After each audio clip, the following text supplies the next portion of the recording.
तो आज हम हमारे कैपेसिटर के पोर्शन में आगे बढ़ते हैं। अब तक हमने पढ़ा था सीरीज कॉम्बिनेशन और पैरेलल कॉम्बिनेशन, ठीक है भाई, तो दोनों हमने पढ़ लिए थे, ठीक है। मिक्स कॉम्बिनेशन में दोनों जुड़ जाते हैं, उसके लिए मतलब एक तरह से न्यूमेरिकल पोर्शन है, तो न्यूमेरिकल पोर्शन जब करेंगे हम उसमें सुलझा देंगे सारी चीज़ों को। न्यूमेरिकल्स हम बहुत सारे करने वाले हैं, लेकिन आज मैं हमारे कुछ टॉपिक्स को कंप्लीट करना चाहता हूँ। मैं चाहता हूँ कि चैप्टर जल्दी से जल्दी कंप्लीट हो जाए, इसलिए मैं वीडियो थोड़ी लंबी भी बना रहा हूँ और आपके लिए बहुत इंपॉर्टेंट वीडियो बना रहा हूँ। देखिए किस तरह से हम बातें कर रहे हैं। चलिए, तो हम बात कर रहे हैं, स्टार्ट कर रहे हैं हम लोग। सबसे पहले हम लोग बात करेंगे चार्ज रिडिस्ट्रीब्यूशन की और कॉमन पोटेंशियल की, चार्ज रिडिस्ट्रीब्यूशन और कॉमन पोटेंशियल की, ठीक है। तो चीज़ों को ढंग से समझेंगे, क्या कहानी है क्या नहीं है। मुझे एक बात बता दीजिए आप लोग कि अगर मैं दो कंडक्टर्स को कनेक्ट करता हूँ, बहुत अच्छे से समझेंगे चीज़ों को तो बहुत अच्छे से आपको समझ में आ जाएगी कहानी, कि अगर मैं दो कंडक्टर्स को कनेक्ट करता हूँ तो रियलिटी में, या कंडक्टर्स की छोड़ो, एक कंडक्टर के अंदर ही अगर मैं बात करूँ, एक कंडक्टर के अंदर ही अगर मैं बात करूँ किसी भी एक कंडक्टर के लिए, बैटरी से अगर मैं कनेक्ट करता हूँ कंडक्टर को, तो क्या फ्लो होता है? करंट फ्लो होता है। क्या फ्लो होता है? करंट फ्लो होता है। आप बिल्कुल सभी लोग जानते हो कि सर करंट फ्लो होता है। अच्छा, ये करंट फ्लो क्यों होता है? क्योंकि सर चार्ज फ्लो होता है। आप कहोगे कि सर बिकॉज क्यों, यानी कि क्या भैया? सर चार्ज फ्लो होता है और इस चार्ज के फ्लो होने की वजह से ही करंट फ्लो होता है। अच्छा, अब आपसे मैं पूछूं कि चार्ज फ्लो क्यों होता है? ये चार्ज फ्लो क्यों होता है? तो आप लोग कहोगे कि सर पोटेंशियल डिफरेंस की वजह से चार्ज फ्लो होता है। एक्चुअली में पोटेंशियल डिफरेंस को कहते हैं इलेक्ट्रिकल प्रेशर। Electrical pressure. अब कई लोग मुझसे कहेंगे कि सर आपने इलेक्ट्रिकल प्रेशर पहले पढ़ा है। भैया वो इलेक्ट्रोस्टैटिक प्रेशर था, वो इलेक्ट्रोस्टैटिक प्रेशर था, याद है? Sigma square by 2 epsilon not, वो था इलेक्ट्रोस्टैटिक प्रेशर, जब चार्ज फ्लो नहीं करता था। लेकिन चार्ज यहां अगर फ्लो करता है तो किसकी वजह से फ्लो करता है? इलेक्ट्रिकल प्रेशर की वजह से। ये बिल्कुल वैसी बात है जैसे पानी को अगर मैं ऊपर से छोड़ूंगा तो पानी कहाँ आएगा? नीचे। पानी का फ्लो हमेशा कहाँ होता है? High pressure to low pressure होता है कि नहीं होता है? ऐसे करंट का फ्लो भी क्या होता है? बैटरी में हमें सर्किट में हमेशा एक्सटर्नल साइड, सर्किट में एक्सटर्नल साइड में हमेशा high potential to low potential होता है। हाई पोटेंशियल टू किधर होता है? लो पोटेंशियल करंट का फ्लो होता है। तो मतलब एक बात समझ में आ गई कि सर चार्ज का फ्लो होता है वो होता है इलेक्ट्रिकल प्रेशर की वजह से, या फिर मैं कह सकता हूं सर पोटेंशियल डिफरेंस की वजह से, पोटेंशियल डिफरेंस की वजह से। तो मतलब चार्ज कब तक फ्लो होता रहेगा? जब तक फ्लो होता रहेगा जब तक कि पोटेंशियल जो है, क्या है? पोटेंशियल वो सेम ना हो जाए। मतलब पोटेंशियल डिफरेंस कितना ना हो जाए? जीरो ना हो जाए। मतलब यहां भी पोटेंशियल मान लो 10 वोल्ट आ जाता है और यहां भी 10 वोल्ट, तो डिफरेंस कितना होगा? जीरो। इस कंडीशन में करंट फ्लो नहीं करेगा। लेकिन करंट फ्लो कब करता है? अगर ये 20 वोल्ट की बैटरी है, ये 20 वोल्ट की बैटरी है, तो ये जीरो, तो ये क्या होना चाहिए? V। ये V तो ये कितना? जीरो। तो इस कंडीशन में पोटेंशियल डिफरेंस भी अप्लाई हो जाता है। तो रियलिटी में मैं क्या कहना चाह रहा हूं उसे समझिए कि चार्ज या करंट कब फ्लो करता है? जब पोटेंशियल डिफरेंस प्रेजेंट हो। लेकिन अगर पोटेंशियल डिफरेंस जीरो है तो चार्ज या करंट फ्लो नहीं करेगा। उसी को आज हम पढ़ने वाले हैं, कॉमन पोटेंशियल। आज हम बहुत चीजें पढ़ने वाले हैं, common potential, charge redistribution, potential redistribution, ठीक है भैया, ये चीजें आज हम पढ़ने वाले हैं। उसके अलावा हम पढ़ने वाले हैं कैपेसिटर की एनर्जी, कैपेसिटर की एनर्जी और कैपेसिटर एनर्जी डेंसिटी, और साथ में पढ़ने वाले हैं क्या भैया? Energy loss, energy loss. इतने सारे आज हम टॉपिक कवर करने वाले हैं। बहुत सिंपल चीजें हैं, आराम से आपको चैप्टर के बारे में मजे आ जाएंगे भैया पढ़ने में। क्या कहानी है इस चैप्टर की, बहुत शानदार चैप्टर है। चलिए तो देखिए, देखिए भैया, मान लो कि मेरे पास दो स्फेरिकल कंडक्टर्स है। मान लो अभी मैं क्या पढ़ाने वाला हूं? अभी मैं पढ़ाने वाला हूं कॉमन पोटेंशियल। क्या पढ़ाने वाला हूं? Common potential. Common potential, common potential क्या होता है? मान लो कि मेरे पास दो कंडक्टिंग स्फीयर है,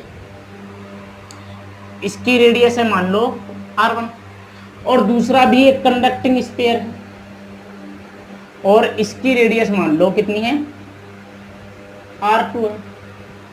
इसकी कैपेसिटेंस, अब कंडक्टर है तो कैपेसिटेंस तो होगी, इसकी कंडक्टेंस C1 और इसकी कैपेसिटेंस कितनी है? C2। इसकी कैपेसिटेंस C1 और इसकी कितनी? C2, ठीक है। और मान लो कि इस पर चार्ज है Q1 और इस पर चार्ज कितना है? Q2। इस पर पोटेंशियल V1 है, इस पर पोटेंशियल कितना है? V2। मैंने दोनों कंडक्टर्स को एक कंडक्टिंग वायर, एक कंडक्टिंग वायर से मैंने क्या कर दिया भैया? इसको कनेक्ट कर दिया। अब जैसे ही कंडक्टिंग वायर से मैंने इसको कनेक्ट किया तो चार्ज फ्लो होगा। अब पता नहीं किस तरफ होगा, जिस तरफ हाई पोटेंशियल होगा, मान लो V1 मैं कह देता हूं इज ग्रेटर देन V2, तो क्या होगा, इस तरफ कुछ चार्ज Q फ्लो करने लगेगा। अब ये चार्ज Q कब तक फ्लो करेगा, आप बताइए कब तक फ्लो करेगा? चार्ज Q फ्लो कर रहा है मतलब करंट फ्लो कर रहा है, ये करंट कब तक फ्लो करेगा? ये करंट तब तक फ्लो करेगा जब तक कि दोनों पर पोटेंशियल सेम ना हो, दोनों पर पोटेंशियल सेम ना हो। और मैंने आपसे कहा था, याद करो कि भैया क्या होगा, मैंने कहा था कि V डायरेक्टली प्रोपोर्शनल किसके होता है, Q के। जैसे जैसे चार्ज जाएगा वैसे वैसे पोटेंशियल भी बढ़ता जाएगा। मान लो यहाँ 6 वोल्ट था, यहाँ 4 वोल्ट था, धीरे धीरे चार्ज जाता जाएगा, तो यहाँ कितना हो जाएगा 5 वोल्ट, क्योंकि यहाँ से चार्ज कम होगा, और यहाँ पर भी कितना हो जाएगा 5 वोल्ट। और उस कंडीशन में करंट फ्लो क्या हो जाएगा, बंद हो जाएगा, करंट का फ्लो रुक जाएगा, चार्ज का फ्लो रुक जाएगा। और एक सिचुएशन ऐसी आएगी जब दोनों पर पोटेंशियल क्या हो जाएगा, सेम, और चार्ज का फ्लो रुक जाएगा। चार्ज कब तक फ्लो कर रहा है, जब तक पोटेंशियल डिफरेंस है। धीरे धीरे चार्ज जाता जाएगा, दूसरी स्फीयर पर जिस पर पोटेंशियल कम था उसका पोटेंशियल बढ़ता जाएगा, और धीरे धीरे दोनों का पोटेंशियल क्या हो जाएगा, सेम हो जाएगा, दोनों का पोटेंशियल क्या हो जाएगा, सेम। और ये सिचुएशन आ जाएगी, और ये सिचुएशन हमारी आ जाएगी। वही कंडक्टर है, रेडियस वही R1 है, रेडियस पर कोई फर्क पड़ने वाला नहीं है, ये R2 है। यहाँ पर कैपेसिटेंस याद करो, कैपेसिटेंस Q और V पे डिपेंड नहीं करती थी, तो C1 और C2, लेकिन चार्ज हो जाएगा मान लो ये Q1 डैश, और ये हो गया मान लो कितना Q2 डैश, और यहाँ पर पोटेंशियल V आ गया, और यहाँ पर भी पोटेंशियल कितना आ गया, V आ गया। लेकिन पहले चार्ज कितना था, Q फ्लो कर रहा था, अब कोई चार्ज फ्लो नहीं कर रहा, अब कोई करंट फ्लो नहीं कर रहा, बाई जीरो है। क्यों? क्योंकि दोनों पर पोटेंशियल क्या है, सेम है। इस पोटेंशियल को हम कहते हैं कॉमन पोटेंशियल, इस पोटेंशियल को हम क्या कहते हैं, कॉमन पोटेंशियल, यानी कि a potential presents on the conductor connecting conductors, a potential that are present on connecting conductors which have the flow of charge zero, which have the flow of charge is zero। ये मैं कह सकता हूं कि एक ऐसा potential conductor पे present, एक ऐसा पोटेंशियल या कनेक्टिंग कंडक्टर्स पे एक ऐसा पोटेंशियल प्रेजेंट हो जाए जिसपे चार्ज का फ्लो क्या हो जाए, जीरो हो जाए, उस पोटेंशियल को हम कहते हैं कॉमन पोटेंशियल। उसको पोटेंशियल को हम क्या कहते हैं, कॉमन पोटेंशियल। तो इस सिचुएशन को कहेंगे कॉमन पोटेंशियल। मैंने क्या कहा, the potential present on the connecting conductors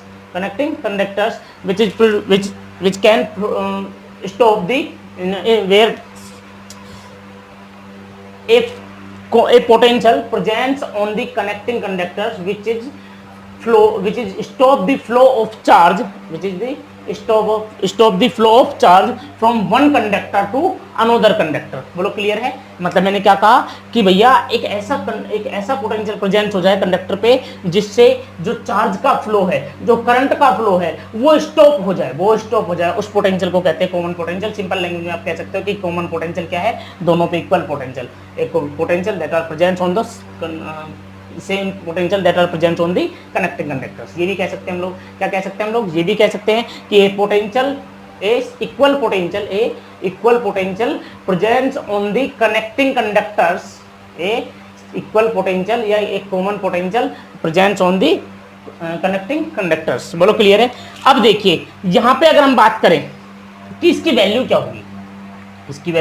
क्या होगी, तो स्टार्ट करते हैं। मुझे एक याद आ रहा है, एक लॉ जिसे कहते the charge conservation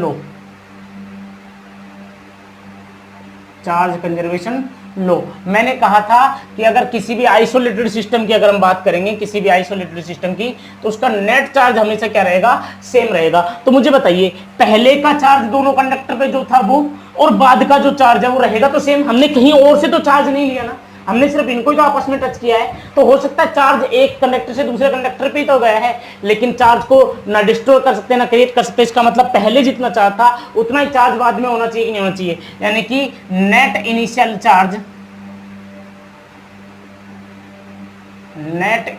charge is equal to the net final charge.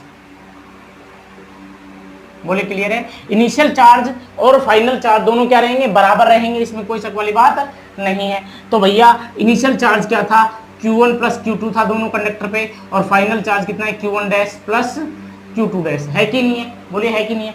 चलिए अगर मैं कैपेसिटेंस के फॉर्मूले से बात करूं तो Q बराबर क्या लिखा जा सकता है, मुझे बता दीजिए। CV लिखा जा सकता है, Q बराबर CV लिखा जा सकता है। तो Q1 बराबर क्या लिखा जाएगा? अगर इस कंडक्टर की बात करूं तो Q1 बराबर क्या लिखा जाएगा? क्या पहले की कैपेसिटेंस C1 है और क्या पोटेंशियल V1 है, तो C1 V1 प्लस कितना C2 V2 बराबर। अब यहाँ पे बात करें, अगर इस कंडक्टर की बात करें तो Q1 डैश को क्या लिखा जाना चाहिए? देखिए कैपेसिटेंस कितनी है C1, लेकिन पोटेंशियल कितना है, कॉमन है V, प्लस कितना C2 V। मुझे क्या निकालना है? V निकालना है। तो C1 V1 plus C2 V2 बराबर V कॉमन ले लिया तो कितना आ रहा है? C1 प्लस कितना कैपेसिटेंस, यहाँ पर हमारा जो कॉमन पोटेंशियल है वो कितना आया?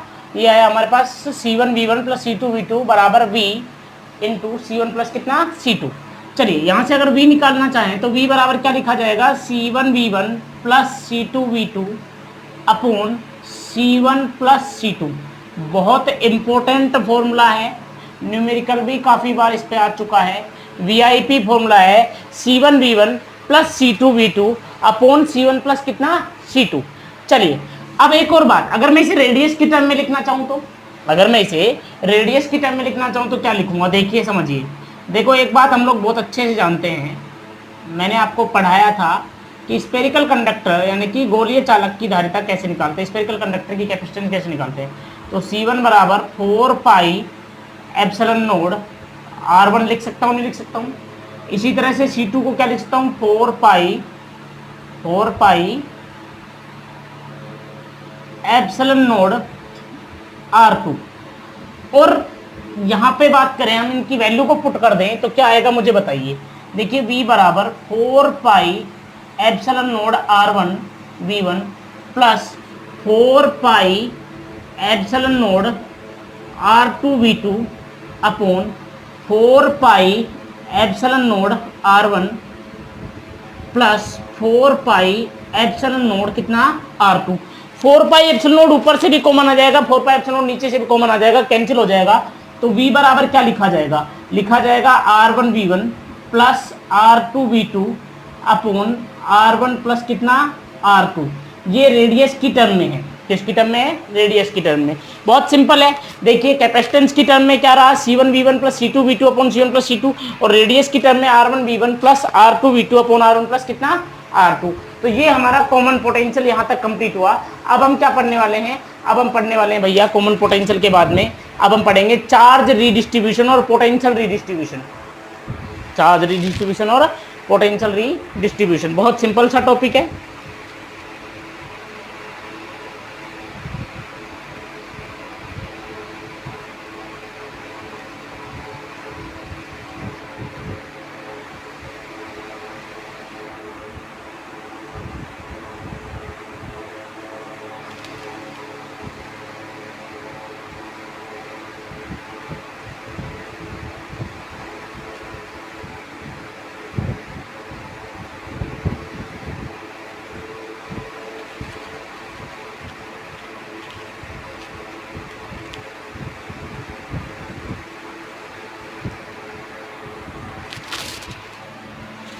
चलिए देखिए, तो ये हो गया हमारा कॉमन पोटेंशियल। अब हम पढ़ने वाले हैं चार्ज रीडिस्ट्रीब्यूशन। नेक्स्ट टॉपिक हमारा क्या है? चार्ज रीडिस्ट्रीब्यूशन यानी कि आवेश पुनर्वितरण।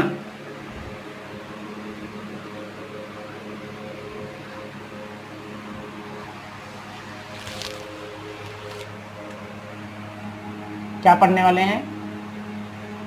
चार्ज रीडिस्ट्रीब्यूशन या फिर हिंदी में कहे तो आवेश पुनर्वितरण। ठीक है, तो चार्ज रीडिस्ट्रीब्यूशन या आवेश पुनर्वितरण की बात करें तो समझिए, मैंने क्या कहा था कि मेरे पास दो स्पेयर थे, मैं थोड़े छोटे बना रहा हूँ। रेडियस R1 मानी थी, चार्ज कितना था Q1, कैपेसिटेंस C1 और पोटेंशियल था V1। इसको हमने कनेक्ट किया था दूसरे कंडक्टर के साथ में जिसकी रेडियस थी R2, चार्ज था Q2, पोटेंशियल था V2 और कैपेसिटेंस थी C2। यही था हमारे पास, सब कुछ कहानी यही थी सेम टू सेम। चलिए, जब इनको कनेक्ट किया था तो चार्ज फ्लो किया था। थोड़ी देर बाद सिचुएशन ये आ गई थी कि इस वाले कंडक्टर पर चार्ज आ गया था Q1 डैश, रेडियस थी इसकी R1 ही, कैपेसिटेंस C1 रही थी लेकिन पोटेंशियल कितना हो गया था V, और दूसरे कंडक्टर की क्या सिचुएशन रह गई थी कि रेडियस तो R2 ही थी, चार्ज हो गया था Q2 डैश, कैपेसिटेंस C2 थी और पोटेंशियल आ गया था V। बोलो क्लियर है? चलिए, तो चार्ज रिडिस्ट्रीब्यूशन की बात करें, यानी कि Q1 डैश रेशो मैं चाहता हूं Q2 डैश, कि भाई Q1 डैश रिडिस्ट्रीब्यूशन मतलब किस तरह से, अब ये चार्ज कितना और ये चार्ज कितना। तो भाई मुझे बताइए कि Q बराबर क्या लिखा जा सकता है, आप ही बता दीजिए। Q बराबर लिखा जा सकता है CV, तो इसके लिए क्या लिखा जाना चाहिए C1 भी, और इसके लिए क्या लिखा जाना चाहिए C2 भी। Q बराबर CV लिख सकते हैं ना भाई, तो Q1 डैश की जगह क्या लिखा C1 भी, और Q2 डैश की जगह क्या लिखा C2 भी। V से V क्या हो जाएगा कैंसिल, तो Q1 dash upon Q2 dash बराबर हो जाएगा C1 अपॉन C2। और अगर रेडियस की टर्म में लिखता तो C1 को क्या लिखता 4 pi epsilon node R1 upon 4 pi epsilon node R2 रखता कि नहीं रखता, 4 पाई से 4 पाई एप्सिलॉन नोड कैंसिल हो जाएगा। और क्या आना चाहिए Q1 dash upon Q2 dash बराबर C1 अपॉन C2 बराबर R1 अपॉन कितना R2। तो ये मेरे पास वैल्यू आ रही है। आप लोग समझ पा रहे होंगे कि चार्ज रिडिस्ट्रीब्यूशन क्या चीज है, कि चार्ज को कैसे रिडिस्ट्रीब्यूट करते हैं। चार्ज जो है वो कैपेसिटेंस के रेशो में डिस्ट्रीब्यूट होता है। किसके रेशो में? कैपेसिटेंस के रेशो में, या फिर रेडियस के रेशो में डिस्ट्रीब्यूट होता है। थोड़ा समझा देता हूं कैसे, कैसे कहानी हो रही है, क्या है, एक न्यूमेरिकल के साथ में बात करते हैं। चलिए देखिए, मान लो मेरे पास दो कंडक्टर थे, आपको थोड़ा सा क्लैरिटी आ जाएगी। मान लो दो कंडक्टर थे, कनेक्ट कर दिया था भाई। कनेक्ट करने के बाद पहले इसके पास था 6 माइक्रोकूलम और इसके पास था 8 माइक्रोकूलम। तो और मान लो इसकी कैपेसिटेंस थी 3 माइक्रोफैरड और इसकी थी 6 माइक्रोफैरड। मान लेते हैं, मानने में क्या जा रहा है, 6 माइक्रोफैरड। आपसे कहा गया कि चार्ज को कैसे, अब ये जुड़ गए हैं, कुछ पोटेंशियल आया होगा, थोड़ी देर बाद चार्ज इधर से इधर या इधर से इधर गया होगा कि नहीं गया होगा। तो चार्ज या तो इधर से इधर गया होगा या इधर से इधर आया होगा, कुछ तो हुआ होगा ऐसा। तो जब चार्ज इधर से इधर या इधर से इधर आया होगा तो किस पर कितना चार्ज आया होगा, ये हमें चेक करना है। ये हमें चेक करना है भाई। हमें पता है कि मान लो कनेक्टर कॉमन पोटेंशियल के बाद इस वाले कंडक्टर पर Q1 डैश चार्ज आ गया और इस वाले पर आ गया मान लियो Q2 डैश। कितना आ गया Q2 डैश। तो भाई मुझे पता है कि Q1 डैश और Q2 डैश जो होता है वो C1 अपॉन C2 के रेशो में होता है। C1 अपॉन कितने C2 के रेशो में होता है। तो Q1 dash ratio Q2 dash, Q1 dash ratio Q2 dash. C1 की जगह C1 की वैल्यू रखी 3 माइक्रोफैरड और ये कितना 6 माइक्रोफैरड। बोलो क्लियर है? माइक्रोफैरड से माइक्रोफैरड कैंसिल हो जाएगा, यानी कि 3 6 कैंसिल होके कितना 1:2 में डिस्ट्रीब्यूट होगा, 1:2 में। बोलो क्लियर है? जो टोटल चार्ज है वो 1:2 में डिस्ट्रीब्यूट होगा। 1:2 में डिस्ट्रीब्यूट होने का मतलब टोटल चार्ज कितना था 8 + 6 यानी कि कितना 14। कितना 14। अब ये 14 जो चार्ज है ये 1:2 में डिस्ट्रीब्यूट होगा, 1:2 में डिस्ट्रीब्यूट होगा। बोलो क्लियर है? 1:2 में डिस्ट्रीब्यूट होगा। मतलब ये हुआ कि देखिए भाई total charge upon total ratio 14/3 into, मान लो पहले वाले कंडक्टर के लिए निकालना है तो पहले वाले कंडक्टर का रेशो। ये वही ट्रिक आ गई, याद है क्या? वही ट्रिक आ गई, पीछे पढ़ते थे टोटल के नीचे टोटल इंटू जो चाहिए, टोटल के नीचे टोटल इंटू जो चाहिए, रिक्वायर्ड चाहिए। तो 14/3 इंटू यानी कि कितना जाएगा, पहले वाले को मिलेगा 14/3। तो दूसरे वाले को कितना मिलेगा, दूसरे वाले को कितना चार्ज मिलेगा, ये माइक्रोकूलम चार्ज है। दूसरे वाले को टोटल के नीचे टोटल यानी कि ये तो मेरा क्या आ गया Q1 डैश और मेरा Q2 डैश कितना आएगा 14/3 इंटू कितना है उसका रेशो 2 है तो कितना आएगा 28/3 माइक्रोकूलम। इस तरह से हम क्वेश्चन करते हैं। समझ में आया कि नहीं आया? कुछ नहीं करना, टोटल चार्ज को रेशो के रूप में डिस्ट्रीब्यूट करना है। टोटल चार्ज आपको पता है, ऐड कर लोगे। उसके बाद क्या करना है, दोनों की कैपेसिटेंस का रेशो निकालना है और टोटल चार्ज के नीचे टोटल चार्ज का रेशो, टोटल चार्ज के नीचे टोटल चार्ज का रेशो इनटू पहले वाले चार्ज के, पहले वाले कंडक्टर के लिए चाहिए तो पहले वाले का रेशो लगा मल्टीप्लाई करेंगे, दूसरे वाले का चाहिए तो दूसरे वाले का रेशो मल्टीप्लाई करेंगे। ये वही चीज है, पीछे भी हम पढ़ चुके हैं। तो ये हमारा हुआ चार्ज रिडिस्ट्रीब्यूशन। अब क्या पढ़ने वाले हैं? अब पढ़ने वाले हैं पोटेंशियल रिडिस्ट्रीब्यूशन।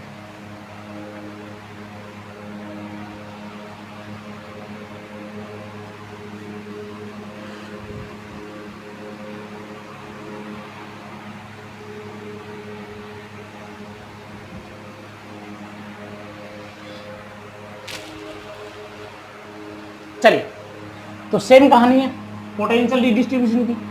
तो देखिए वही सेम कहानी कि दो कंडक्टर हैं, बार बार बताने की जरूरत ही नहीं है कि दो कंडक्टर थे।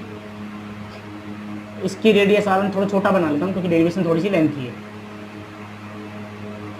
इसकी radius R1, capacitance C1, charge Q1 और पोटेंशियल V1। कनेक्ट किया दूसरे कंडक्टर के साथ में, रेडियस कितनी है R2, कैपेसिटेंस कितनी है C2, चार्ज कितना है Q2 और पोटेंशियल कितना है V2। थोड़ी देर बाद क्या सिचुएशन क्रिएट हुई, थोड़ी देर बाद क्या सिचुएशन क्रिएट हुई, सिचुएशन क्रिएट हुई कि भाई दोनों पर कॉमन पोटेंशियल आ गया। दोनों पर कैसा पोटेंशियल आ गया, कॉमन पोटेंशियल आ गया। रेडियस वही रही कितनी R1 और R2, कैपेसिटेंस भी वही रही C1 और C2, चार्ज बदल गए Q1 डैश और Q2 डैश हो गए और पोटेंशियल दोनों पर कॉमन हो गया। अभी बोलो क्लियर है।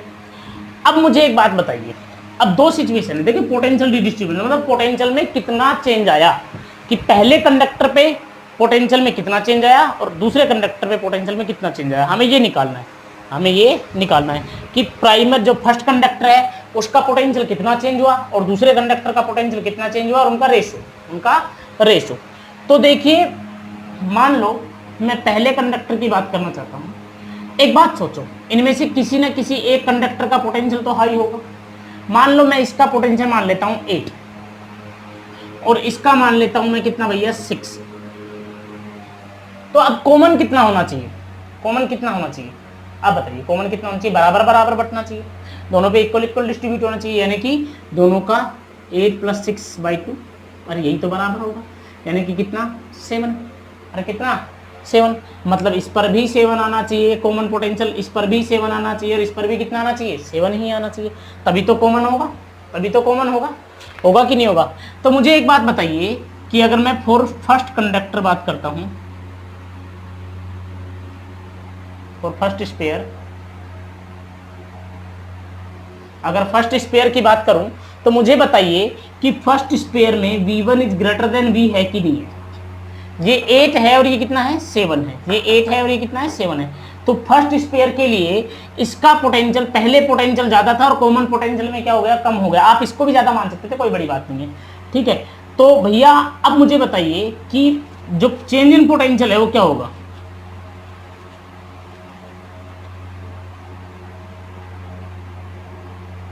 यानी कि विभवांतर कितना होगा, पोटेंशियल कितना डिफरेंस आया, पोटेंशियल में कितना चेंज आया।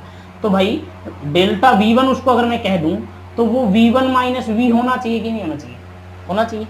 V1 - कितना V, बिल्कुल। क्या V की वैल्यू याद है क्या, हाँ याद है ना, C1 V1 plus C2 V2 upon C1 plus कितना C2। क्या मैं वैल्यू पुट कर दूं, अरे क्या मैं वैल्यू पुट कर दूं भाई, कर दो बिल्कुल सर। तो डेल्टा V1 बराबर कितना आ रहा है, V1 minus C1 V1 plus C2 V2 upon C1 plus कितना C2। बोलो क्लियर है। इसके नीचे कुछ नहीं, इसके नीचे एक मान लिया, एलसीएम कितना हो जाएगा C1 प्लस C2। तो डेल्टा V1 बराबर कितना आएगा बोलिए, V1 इंटू C1 प्लस कितना C2 minus C1 V1 plus C2 V2 upon C1 plus कितना C2। तो डेल्टा V1 बराबर में C1 V1 plus C2 V1 minus C1 V1 और माइनस कितना होगा C2 V2 upon C1 plus कितना C2। C1 V1 से C1 V1 क्या हो जाएगा, कैंसिल। मुझे बताइए दोनों में से क्या कॉमन आ सकता है, C2 कॉमन आ सकता है। तो डेल्टा V1 बराबर C2 अगर हमने कॉमन ले लिया तो क्या आएगा, V1 minus V2 upon C1 plus कितना C2। बोलिए बात समझ में आई कि नहीं आई, अरे बात समझ में आई कि नहीं आई। इक्वेशन फर्स्ट कह दी, इंपॉर्टेंट बात है, ध्यान रखेंगे कि कितना आया, C2 कॉमन ले लिया तो C2 कॉमन लेने के बाद क्या आया, V1 minus V2 upon C1 plus C2। बोलो क्लियर है। ये थी फर्स्ट स्पेयर की। अगर मैं बात करूं फॉर सेकंड स्पेयर, तो सेकंड स्पेयर में आप मुझे बताइए कि कौन ज्यादा है, V ज्यादा है कि V2 ज्यादा है। आप गौर से देखोगे तो ये 6 ही है और ये कितना है 7 है। तो सेकंड स्पेयर में एक बात तो क्लियर है कि V इज ग्रेटर देन कितना है, V2 है। तो चेंज इन पोटेंशियल क्या आएगा,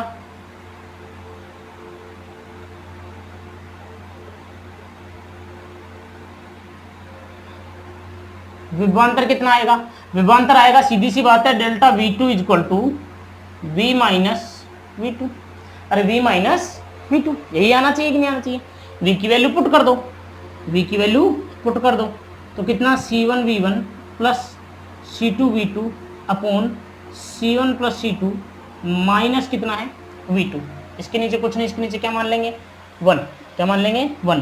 तो बोलिए कितना आएगा delta V2 equal to C1V1 plus C2V2 minus V2 into C1 plus कितना है C2 अपॉन C1 प्लस कितना C2। बोलो क्लियर है, C1 प्लस कितना है C2। चलिए तो यहाँ तक बातें आपको समझ में आ गई होगी, मेरे हिसाब से कोई दिक्कत वाली बात नहीं है। तो डेल्टा V2 इक्वल टू क्या किया, V2 को अंदर मल्टीप्लाई कर दिया तो कितना आ रहा है C1V1 plus C2V2 minus C1V2 minus C2V2 upon कितना C1 प्लस कितना C2। मुझे बताइए C2V2 से C2V2 कैंसिल हो जाएगा कि नहीं हो जाएगा। तो डेल्टा V2 इक्वल टू कितना आ रहा है, देखिए इस यहाँ पर C1V1 है, यहाँ पर कितना है C1V2 है, तो क्या C1 कॉमन आ जाएगा, बिल्कुल। तो कितना आएगा V1 माइनस V2 अपॉन कितना C1 प्लस कितना C2, और इसको इक्वेशन क्या कह दी सेकंड। अब मुझे क्या निकालना था सर, हमें तो निकालना था रिडिस्ट्रीब्यूशन, मतलब delta V1 upon delta V2, delta V1 upon delta V2। तो इक्वेशन फर्स्ट से मैं डेल्टा V1 की वैल्यू पुट कर सकता हूँ और इक्वेशन सेकंड से डेल्टा V2 की वैल्यू पुट कर सकता हूँ। तो देखिए कितना आ रहा है C2 V1 minus V2 upon C1 plus C2 divided by, ये मेरे पास किसकी वैल्यू है डेल्टा V1 की, और डेल्टा V2 की value C1 V1 minus V2 upon C1 plus C2। मुझे बताइए क्या भैया C1 plus C2 C1 plus C2 और V1 माइनस V2 से V1 माइनस V2 कैंसिल हो जाएगा कि नहीं हो जाएगा। तो मुझे बताइए delta V1 upon delta V2 equal to कितना आ रहा है C2 अपॉन C1। आप गौर से देखिए आपको समझ में आएगी कुछ कहानी कि देखिए वहां पर क्या था चार्ज रिडिस्ट्रीब्यूशन में, तो क्या था Q1 dash upon Q2 dash जो आया था वो आया था C1 अपॉन C2 या फिर R1 अपॉन कितना R2। इसे भी रेडियस की टर्म में लिखता तो क्या लिखता R2 अपॉन R1 लिखता। तो वहां पर आया था क्या भैया C1 अपॉन C2 या फिर R1 अपॉन R2, यहाँ पर क्या आ रहा है C2 अपॉन C1 या फिर R2 अपॉन R1। यानी कि चार्ज रिडिस्ट्रीब्यूशन पोटेंशियल रिडिस्ट्रीब्यूशन का अपोजिट होता है, उल्टा होता है, इनवर्स होता है। बोलो क्लियर है, बातें यहाँ तक समझ में आ रही हैं। कैसे निकाला, बहुत सिंपल, मैंने आपको बात बताई है कि आपने क्या किया, पहले वाले का मान लो V1 is greater than V मान लिया और दूसरे वाले में V is greater than V2 मान लिया, और आपने दोनों का डिफरेंस निकाला और वैल्यू पुट कर दी, कोई दिक्कत वाली बात नहीं। तो यहाँ तक हमारा हो गया भैया चार्ज रिडिस्ट्रीब्यूशन। क्या हो गया, चार्ज रिडिस्ट्रीब्यूशन। अब क्या पढ़ने वाले हैं, अब हम पढ़ेंगे energy of capacitor, energy of capacitor.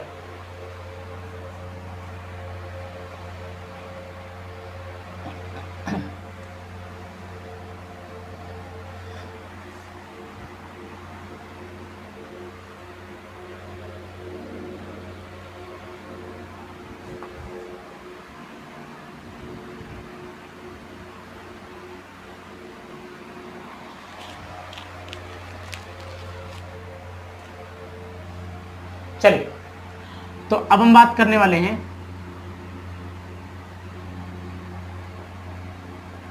Energy of capacitor कि किसी भी कैपेसिटर की एनर्जी क्या होती है। चलिए समझिए कि मान लो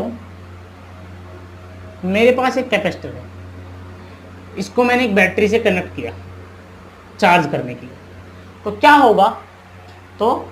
होगा कि यहां से और यहां तक चार्ज जाएंगे, लॉजिकली बात है भाई। इस प्लेट पर धीरे धीरे पॉजिटिव चार्ज आने लगेंगे, इस प्लेट पर क्या आने लगेंगे नेगेटिव। तो मतलब यहाँ से चार्ज क्या हो रहा है, ब्रेक हो रहा है, यहाँ पर जा रहा है, बिल्कुल जा रहा है। चलिए अब एक बात बताओ, क्या सडन में एकदम से इकट्ठा चार्ज चला जाएगा? नहीं।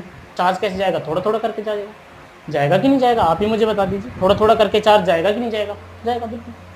तो थोड़ा थोड़ा करके चार्ज जब जाएगा तो मुझे एक बात बताइए, मान लो यहां से यहां तक dq करके चार्ज जा रहा है। कितना चार्ज जा रहा है? dq करके। क्यों dq करके जा रहा है, उसके पीछे भी रीजन दूंगा। थोड़ी देर बाद मान लो इस पर चार्ज आ गया प्लस q, इस पर चार्ज आ गया माइनस q, पोटेंशियल हो गया v, और इस कैपेसिटर की कैपेसिटेंस है c। अब समझिए, देखिए मैं समझाता हूं आपको अच्छे से कि अगर सडन चार्ज चला जाएगा, अगर बहुत ज्यादा चार्ज एक बार में चला जाएगा, तो आप सोचिए यहाँ का इलेक्ट्रिक फील्ड बढ़ जाएगा। इलेक्ट्रिक फील्ड बढ़ जाएगा तो पोटेंशियल भी बढ़ जाएगा, और पोटेंशियल बढ़ जाएगा तो रियलिटी में देखिए एनर्जी क्या है, एनर्जी इसको कैपेसिटर को चार्ज करने में जो वर्क डन हो रहा है, ये वर्क कौन कर रहा है, बैटरी कर रही है, बैटरी तो चार्ज दे रही है। तो रियलिटी में इसको चार्ज करने के लिए, इसको चार्ज करने के लिए जो वर्क डन हो रहा है, जो क्या हो रहा है, वर्क डन, वो रियलिटी में वो वर्क डन ही तो एनर्जी है। मैंने क्या कहा था कि कंजर्वेटिव फोर्स के अगेंस्ट अगर वर्क करेंगे तो सारा सारा वर्क पोटेंशियल एनर्जी की टर्म में कन्वर्ट हो जाएगा। तो यहाँ भी इलेक्ट्रोस्टैटिक फोर्स के अगेंस्ट ही, तो मान लो ये प्लस चार्ज आ गया, अब ये वापस डीक्यू को रिपेल करेगा, नहीं करेगा, करेगा, लेकिन फिर भी चार्ज जा रहा है, बैटरी उसे चार्ज दे रही है, तो इसका मतलब एनर्जी स्टोर हो रही है, एनर्जी स्टोर हो रही है। लेकिन अगर बहुत ज्यादा चार्ज एक बार में चला जाएगा, मुझे इसे मान लो क्यू चार्ज तक करना है, कि मैं एक बार में क्यू चार्ज दे दूं, नहीं दे सकता।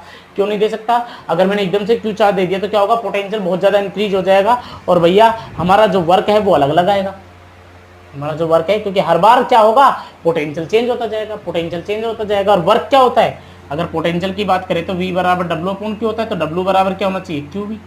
अब V चेंज होगा तो भैया वर्क भी तो चेंज होगा, और वर्क चेंज होगा तो एनर्जी भी चेंज होगी। तो होता क्या है एक्चुअल में, होता क्या है एक्चुअल में होता यह है कि हम बहुत सारा वर्क नहीं करते हैं, हम थोड़ा थोड़ा करके चार्ज देते हैं, हम डीक्यू डीक्यू करके चार्ज देते हैं, ताकि क्या हो, ताकि ये हो कि एकदम से एनर्जी बहुत ज़्यादा नहीं हो, या फिर ऐसे समझो कि वर्क हमारा अलग अलग नहीं निकले। मैंने क्या कहा था, जब भी वेरिएशन आती है, वेरिएबल होता है, तो हमें टीनी पार्ट मानना पड़ता है। यहाँ वेरिएशन किस में आ रही है, पोटेंशियल में। और क्यों आ रही, वर्क में पोटेंशियल मेनली, जो मेनली वेरिएशन आ रही है वो वर्क में आ रही है। और वर्क में वेरिएशन क्यों आ रही है, क्योंकि वो पोटेंशियल से रिलेट करती है, क्योंकि वो पोटेंशियल से रिलेट करती है। और पोटेंशियल क्यों चेंज हो रहा है, क्योंकि चार्ज चेंज हो रहा है। तो अगर चार्ज छोटा छोटा करके दिया जाए, इतना डीक्यू, इतना छोटा चार्ज दिया जाए कि इसकी वजह से पोटेंशियल चेंज ही ना हो, तो वर्क भी चेंज नहीं होगा, तो वर्क भी चेंज नहीं होगा। तो हमने वही किया, हमने वही किया। तो देखिए मैंने कहा work done to bring dq charge in potential V, in potential V। तो V पोटेंशियल में dq चार्ज को लाने के लिए कितना वर्क होगा, कितना वर्क होगा। तो देखिए भाई, मैं जानता हूं कि छोटा सा ही वर्क होगा, dw इक्वल टू कितना, dq इंटू, या V इंटू dq में लिख सकता हूं, V इंटू dq। बहुत बढ़िया, बहुत ही बढ़िया। अच्छा, V को क्या लिख सकते हैं, अगर मैं बात करूं, वी नो दैट, अगर मैं बात करूं कि V को क्या लिखा जा सकता है, तो V को लिखा जा सकता है Q अपॉन C, V बराबर Q अपॉन C। लिख सकते हैं, नहीं लिख सकते हैं, क्योंकि इस पर जब हम ये बात कर रहे हैं dq चार्ज की, उस टाइम पे उस पर पोटेंशियल कितना था V, और चार्ज कितना था Q, और कैपेसिटेंस कितनी थी C। तो V बराबर मैंने क्या लिख दिया, Q अपॉन C। तो dw इक्वल टू कितना आ रहा है, Q upon C into dq, Q upon C into कितना, dq। Total work to bring charge Q, total charge लाने में कितना वर्क होगा। तो देखिए इंटीग्रेट कर देंगे dw को 0 से कहाँ तक, w तक, और इसे इंटीग्रेट कर देंगे 0 से कहाँ तक, q तक, Q अपॉन C इंटू कितना, dq। तो dw को आया w, 1 अपॉन C बाहर, और इधर 0 से q कितना भैया, q इंटू dq। तो w equal to 1 upon C बाहर है, और q को जब इंटीग्रेट करेंगे तो कितना आएगा, q स्क्वायर बाई 2, 0 से कहाँ तक, q तक। तो w equal to 1 upon 2C into कितना, q स्क्वायर माइनस 0। भाई इंटीग्रेट करना आता है कि नहीं आता है, 2 की पावर 2, ठीक है, q है dq के रेस्पेक्ट में तो 1 प्लस 1, अरे x की पावर n का इंटीग्रेशन आता है ना, dx के रेस्पेक्ट में x की power n plus 1 upon n plus 1, वहाँ x है और पावर n है, इसलिए ऐसा लिख दिया। तो यहाँ q है और dq है, तो यहाँ पर क्या हो जाएगा, q square by 2, q square by 2। तो w इक्वल टू कितना आ रहा है बोलिए, q स्क्वायर अपॉन 2c। अब वर्क ही पोटेंशियल एनर्जी होती है, तो इसको मैं लिख सकता हूँ पोटेंशियल एनर्जी को u, किसकी टर्म में लिख सकता हूँ, u। तो u बराबर कितना आ रहा है, q स्क्वायर अपॉन कितना, 2c। अरे q स्क्वायर अपॉन कितना, 2c। यहाँ तक क्लियर है। ये तो बात है कि जब मुझे q और c की टर्म में पता हो, अगर मुझे पता करना हो c और v की टर्म में, तो मुझे बताइए मैं q को क्या लिख सकता हूँ, q को मैं लिख सकता हूँ cv। अगर मैं q को cv लिखूंगा तो u बराबर मेरे पास क्या आएगा, cv का होल स्क्वायर अपॉन 2c। तो u बराबर भाई c के होल स्क्वायर से एक c कट जाएगा, तो 1/2 cv स्क्वायर बचेगा, नहीं बचेगा। और ये तो देखिए, ये तो है मेरा Q और C की टर्म में, ये है मेरा C और V की टर्म में। हो सकता है कि मेरा भैया Q और V की टर्म में भी आ जाए। तो भैया मुझे बताइए C को क्या लिखा जा सकता है, Q अपॉन V। तो U बराबर क्या लिखा जा सकता है, 1/2। C की जगह मैंने क्या लिख दिया, Q अपॉन V। तो Q upon V into V का स्क्वायर, V से V कैंसिल, तो U बराबर आ रहा है हाफ QV, हाफ QV। बोलो क्लियर है। तो ये मेरे पास एनर्जी आ रही है किसी भी कैपेसिटर की, ये मेरे पास क्या आ रही है, एनर्जी किसी भी कैपेसिटर की। बोलो क्लियर है, बात आपको समझ में आ गई कि नहीं आई। यहाँ तक कोई परेशानी नहीं होनी चाहिए, मेरे हिसाब से कोई दिक्कत नहीं आनी चाहिए। चलो, अब अगर बात करूं मैं कि एनर्जी डेंसिटी की, कैपेसिटर की एनर्जी डेंसिटी क्या होती है, यानी कि पर यूनिट वॉल्यूम की एनर्जी क्या होगी, कैपेसिटर के पर यूनिट वॉल्यूम की एनर्जी क्या होगी। चलिए, तो हम कैपेसिटर के पर यूनिट वॉल्यूम की एनर्जी निकालना चाहते हैं। बहुत सिंपल है, इजीली हम निकाल पाएंगे। देखिए, पर यूनिट वॉल्यूम की एनर्जी यानी कि क्या होगा, total energy upon total volume, total energy upon total volume. तो टोटल एनर्जी कितनी है मुझे बताइए। देखिए, इसको मैं स्मॉल यू से लिख देता हूँ। तो देखिए क्या होगा, half CV square upon total volume. अगर मैं एक पैरेलल प्लेट कैपेसिटर की बात करूं, अगर मैं एक पैरेलल प्लेट कैपेसिटर की बात करूं जो कुछ इस तरह का है,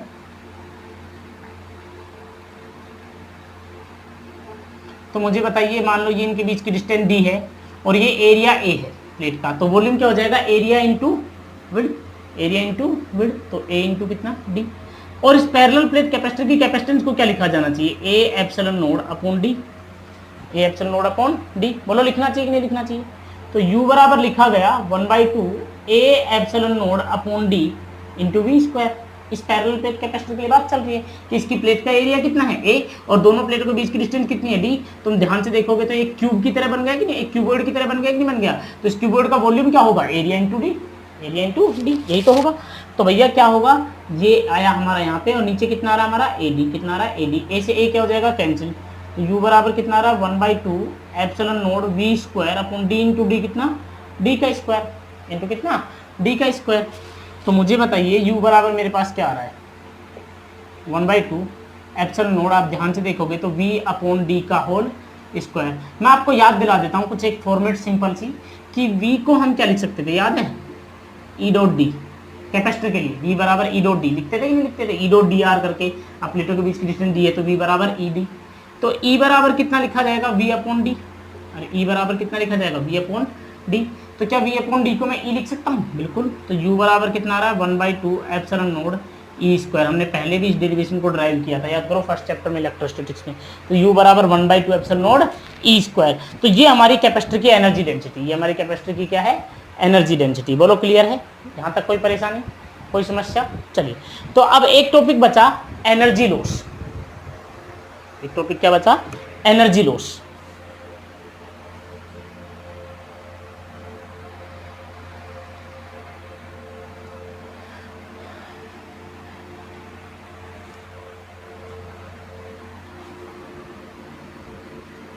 चलिए देखिए, एनर्जी लॉस की अगर हम बात करें, बहुत सिंपल टॉपिक है एनर्जी लॉस भी, हमें बहुत अच्छे समझ में आ जाएगा। देखिए, एनर्जी लॉस पे आपको जब नोट्स मिलेंगे तो उसमें आपको बाकायदा क्वेश्चन देखने को मिलेगा, तो आप समझिए कि क्या है एनर्जी लॉस। लेकिन उससे पहले मेरी कुछ बातें समझिए। एक बात बताओ, ये कैपेसिटर है, इसको, इसकी कैपेसिटेंस है C, इसको चार्ज दिया Q और पोटेंशियल इसका V। तो मुझे बताइए कि रियलिटी में वर्क डन क्या होना चाहिए, वर्क डन होना चाहिए Q इंटू V, और Q को क्या लिख सकते हैं, CV। तो वर्क डन कितना होना चाहिए, CV स्क्वायर होना चाहिए कि नहीं होना चाहिए। लेकिन हमारे पास रियलिटी में कितना आया था, हाफ CV स्क्वायर। ये हाफ एनर्जी गई कहाँ, ये हाफ एनर्जी गई कहाँ, कहाँ गई, सोचिए सोचिए आप लोग। बहुत सिंपल है, आराम से इसका आंसर है। मुझे एक बात बताइए कि जिन वायर से हमने इस बैटरी को कनेक्ट किया है, क्या वो कंडक्टर वायर हैं, बिल्कुल है। क्या इन कंडक्टर वायर का थोड़ा बहुत तो रेजिस्टेंस होगा, होगा कि नहीं होगा, होगा। और अगर इनका थोड़ा बहुत भी रेजिस्टेंस है तो इसमें जब चार्ज फ्लो कर रहा था तब थोड़ा बहुत करंट फ्लो किया होगा, क्या होगा कि नहीं क्या होगा। तो याद करो, एक साइंटिस्ट था जिसका नाम था जूल, उसने अपने एक थर्मल लॉ दिया था, उसने कहा था कि अगर किसी रजिस्टर सर्किट से करंट फ्लो करता है, अगर उसका रेजिस्टेंस R है और T टाइम तक करंट फ्लो करता है, तो हीट एनर्जी जनरेट होती है जो कि H बराबर I² इंटू RT होती है कि नहीं होती है। अगर T टाइम तक इन वायर्स में करंट फ्लो किया होगा तो थोड़ी बहुत हीट तो इन्होंने भी जनरेट की होगी कि नहीं होगी। तो ये जो हीट है, ये जो हीट है, इस हीट की फॉर्मेट में ये हाफ CV² एनर्जी क्या हो जाती है, डिस्ट्रीब्यूट हो जाती है, हीट एनर्जी में कन्वर्ट हो जाती है, जो हमें इलेक्ट्रिकल एनर्जी की फॉर्मेट में नहीं मिलती है। बोलो क्लियर है? कितनी एनर्जी होती है? हाफ CV² एनर्जी क्या हो जाती है भैया, हीट एनर्जी में कन्वर्ट हो जाती है। अब हमें क्या करना है, हमें चेक करना है कि रियलिटी में क्या ये वैल्यू हमेशा पॉजिटिव ही होती है, यानी कि हमेशा हीट जनरेट होती है क्या? बिल्कुल होती है। चेक करेंगे, चेक करके देखेंगे कि मान लो मेरे पास दो कंडक्टर्स है, सेम वही कहानी है, दोबारा से वही दोहराया जा रहा है सब कुछ। और अब की बात करूंगा सीधी कॉमन पोटेंशियल की, कि दोनों पर पोटेंशियल भी आ गया। पहले की सिचुएशन आपको पता है, ठीक है। Q1 dash, radius R1, radius R2, capacitance C2 और चार्ज हो गया Q2 डैश। बोलो क्लियर है? हो गया कि नहीं हो गया? तो मुझे बताइए कि एनर्जी जब इनको कनेक्ट किया था उससे पहले दोनों कैपेसिटर, दोनों कंडक्टर के पास चार्ज कितना था, Q1 और Q2 था कि नहीं था कनेक्ट करने से पहले, और बाद में कितना हो गया, बाद में कितना हो गया, Q1 डैश और Q2 डैश। और पोटेंशियल पहले V1 और V2 था कि नहीं था, था कि नहीं था? तो पहले की एनर्जी, अब एनर्जी लॉस क्या होगा मुझे बताइए। अगर मैं एनर्जी लॉस की बात करूं तो क्या होगा भाई, टोटल एनर्जी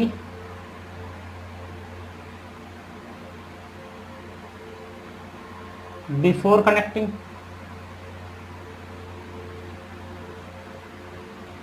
माइनस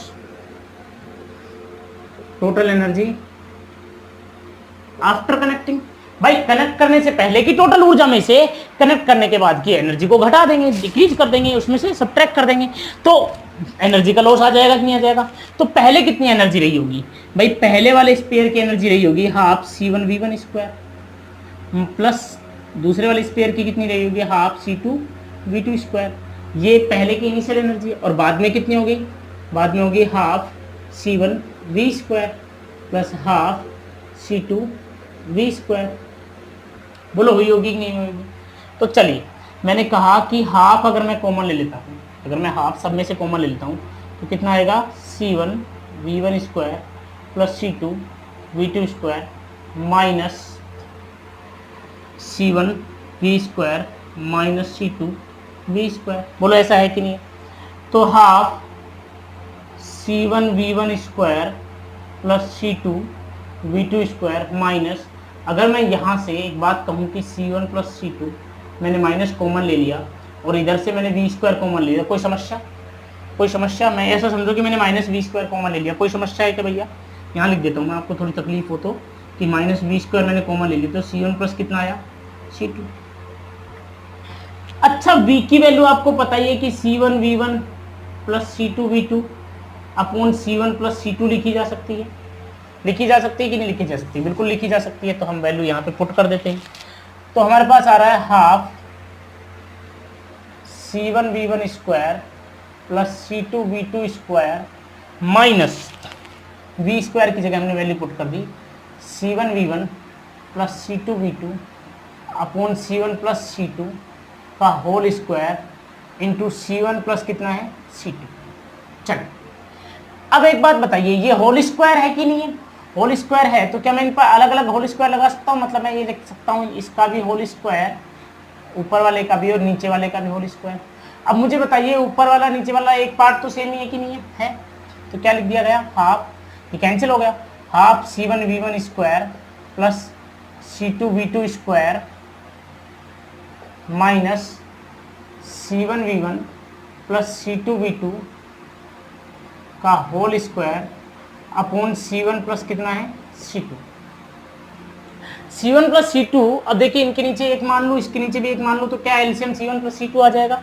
बिल्कुल आ जाएगा। तो 1/2 मेरा बाहर, इधर आया मेरा C1V1² इंटू C1 प्लस कितना, C2 प्लस C2V2² इंटू कितना, C1 प्लस कितना, C2, क्योंकि मेरा C1 प्लस C2 क्या आ गया, एलसीएम आ गया। अरे C1 प्लस C2 मेरा क्या आ गया, एलसीएम आ गया, माइनस कितना, C1 V1 plus C2 V2 का होल स्क्वायर, और नीचे कितना आ रहा है C1 plus C2, C1 plus कितना C2, तो 1/2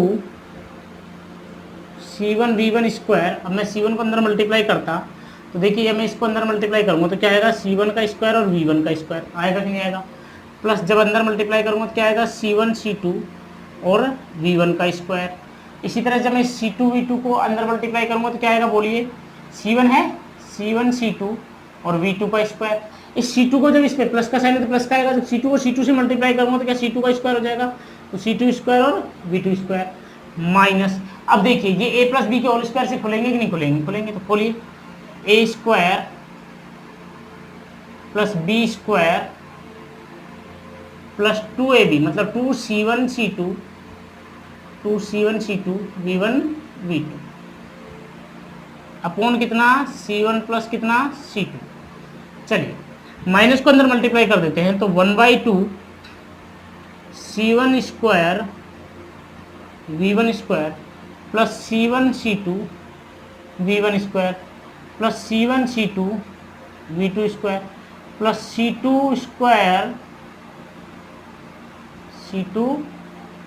square v2 square minus c1 square v1 square minus c2 square और v2 square minus 2c1 c2 v1 v2 upon कितना c1 प्लस c2। तो देखिए c1 v1 स्क्वायर से c1 v1 square cancel और c2 v2 square से c2 v2 square cancel. मुझे बताइए अच्छे से, आप ध्यान से देखिए यहाँ पर क्या बच रहा है c1 c2 v1 square, c1 c2 v2 square और 2c1 c2 v1 v2। आप ध्यान से देखेंगे तो क्या यहाँ से c1 c2 कॉमन आ रहा है, बिल्कुल कॉमन आ रहा है, तो c1 c2 को मैंने कॉमन ले लिया, नीचे कितना है c1 प्लस c2 है। तो यहाँ पे मुझे बताइए अंदर क्या बचा, v1 square plus v2 square minus 2 v1 v2। गौर से देखिए a square plus B square minus 2ab है कि नहीं है, मतलब एनर्जी लॉस कितना आ रहा है c1 c2 upon c1 plus c2 v1 minus v2 का होल स्क्वायर। अब आप मुझे बता दीजिए अगर मान लो v1 is greater than v2 है तो आंसर कैसा आएगा, पॉजिटिव नेगेटिव, पॉजिटिव, और v2 is greater than v1 है तब भी आंसर कैसा आएगा, पॉजिटिव। क्यों आएगा, मान लो कि ये 4 है और ये 2 है, पहली कंडीशन में मान लो ये 4 ये 2, तो कितना बचा 2 का होल स्क्वायर 4, और मान लो ये 2 था ये 4 था तो 2 माइनस 4 कितना माइनस का 2, माइनस 2 का होल स्क्वायर वापस से क्या आ जाएगा प्लस का 4। मतलब चाहे किसी भी स्फीयर की बात कर लें, चाहे कम पोटेंशियल वाले के लिए बात कर लें और चाहे हाई पोटेंशियल वाले के लिए बात कर लें, दोनों पर एनर्जी लॉस होगा, दोनों पर एनर्जी लॉस होगा और सेम होगा। बोलो क्लियर है, ये मेरी बात थी। आपको चीज़ें समझ में आई कि नहीं आई है, क्लियर है। यहाँ तक कोई परेशानी तो मुझे बता दीजिए, यहाँ तक अगर कोई परेशानी है तो मुझे बता दीजिए, कोई समस्या कोई परेशानी नहीं है। तो ये मेरी सिंपल सी बात थी, बहुत सिंपल मैंने आपको बात समझाई, यानी कि किस तरह से मैंने एनर्जी लॉस को निकाला है, क्लियर। चलिए तो मिलते हैं अब नेक्स्ट वीडियो के अंदर अच्छे न्यूमेरिकल्स के साथ में, बढ़िया। जो टॉपिक समझ में नहीं आया आप मुझे बता सकते हैं, उसकी दोबारा वीडियो बना दूंगा। थोड़ा एक साथ बहुत सारा पढ़ा दिया, रफ्तार बॉडी थोड़ी तेज रही तो ठीक है, कोई बात नहीं। जो चीज़ें समझ में नहीं आई आप मुझसे कंसल्ट कर सकते हैं, कमेंट कर सकते हैं या फिर मुझे व्हाट्सएप पे बता सकते हैं, कोई दिक्कत वाली बात नहीं है। आपकी प्रॉब्लम्स को सोल्व किया जाएगा, धीरे बता दिया जाएगा, कोई समस्या नहीं है। आप घबराएं नहीं कि एक बार में इतना सारा पढ़ा दिया, ठीक है भाई।